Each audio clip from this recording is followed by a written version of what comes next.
Cuando haya reunido el dinero para terminar de pagar la deuda de mis padres, me puede llevar todavía unos 5 o 6 años. Lo haré sin falta. Daré el tijeretazo. De momento, lo cierto es que me tengo que levantar, pues mi tren sale a las 5.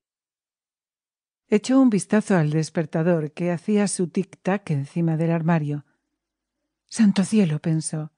Eran las 6:30 y las manecillas avanzaban impertérritas. Incluso ya era pasada la media. Casi eran las 7 menos cuarto. ¿No sonaría el despertador? Pero desde la cama se veía que estaba puesto para las 4. Con toda seguridad había soñado. Sí, pero ¿cómo era posible quedarse dormido con ese estrépito que sacudía hasta los muebles? Bueno, en verdad, no había dormido tranquilo, pero quizá muy profundamente. ¿Qué hacer ahora? El próximo tren salía a las 7. Para alcanzarlo tendría que darse una prisa loca, y la colección de muestras estaba sin meter en la maleta. Él mismo no se sentía muy despabilado y ágil, e incluso alcanzando el tren de las 7, la bronca del jefe sería inevitable, pues el mozo de la tienda le estaba esperando a las 5 en el andén y ya habría informado de que él no había partido. El mozo era una criatura del jefe, sin espinazo y sin cabeza. ¿Qué pasaría si se diera por enfermo? Pero esto resultaría extremadamente delicado y sospechoso, pues en 5 años de servicio Gregorio no había estado enfermo ni una sola vez. Probablemente vendría el jefe con el médico del seguro, reprocharía a sus inocentes padres tener un hijo tan holgazán y cortaría en seco toda objeción, remitiéndose al médico, para quien solo había personas perfectamente sanas, pero haraganas. Y en su caso quizá no estaría del todo equivocado.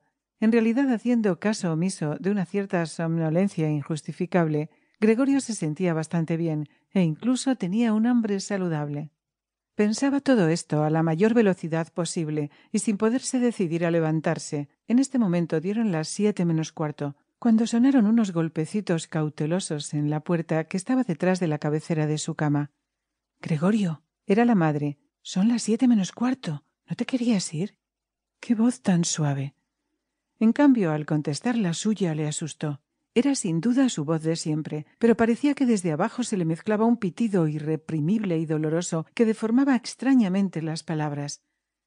Gregorio hubiera querido explicarse, pero en estas circunstancias se limitó a contestar: «Sí, sí, madre, ya me levanto». Es posible que gracias a la puerta de madera desde fuera no se notara el cambio en la voz de Gregorio, pues la madre se tranquilizó y se fue arrastrando los pies. Pero a causa de este pequeño intercambio de palabras, los demás miembros de la familia se habían dado cuenta de que contra toda previsión Gregorio aún estaba en casa. Y ya golpeaba el padre en la puerta lateral, débilmente pero con el puño. «Gregorio, Gregorio», llamó. «¿Qué pasa?»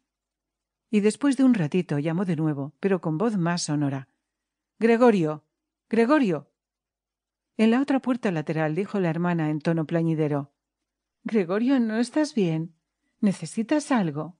Gregorio contestó en las 2 direcciones: «Ya estoy listo», tratando de pronunciar con claridad y haciendo largas pausas entre palabra y palabra para disimular lo insólito de su voz. El padre volvió a su desayuno, pero la hermana susurró: «Gregorio, abre, te lo suplico». Pero Gregorio ni pensó en abrir, congratulándose por su precaución adquirida en los viajes de cerrar todas las puertas con llave. Más que nada deseaba levantarse tranquilo, arreglarse sin ser molestado, desayunar. Después pensaría lo que convenía hacer, porque era evidente que en la cama no llegaría a ninguna conclusión razonable. Se acordó de que a veces había sentido algún dolorcillo en la cama, quizá motivado por alguna postura incómoda, y que al levantarse había resultado ser pura imaginación. Tenía curiosidad por ver cómo sus imaginaciones de hoy se desvanecían poco a poco. No le cabía la menor duda de que la alteración de su voz era el síntoma de un fuerte resfriado, enfermedad típica del viajante. Deshacerse del cobertor era muy sencillo. Solo necesitaba hincharse un poco y ya se caía solo. Pero lo demás se le hizo difícil, sobre todo porque estaba tan descomunalmente gordo. Habría necesitado brazos y manos para incorporarse, pero en su lugar solo tenía esas patitas múltiples que sin cesar estaban en un confuso movimiento que no podía controlar. Si quería doblar una, lo primero era estirarse. Pero si finalmente lograba hacer con esa pata lo que se había propuesto, a todas las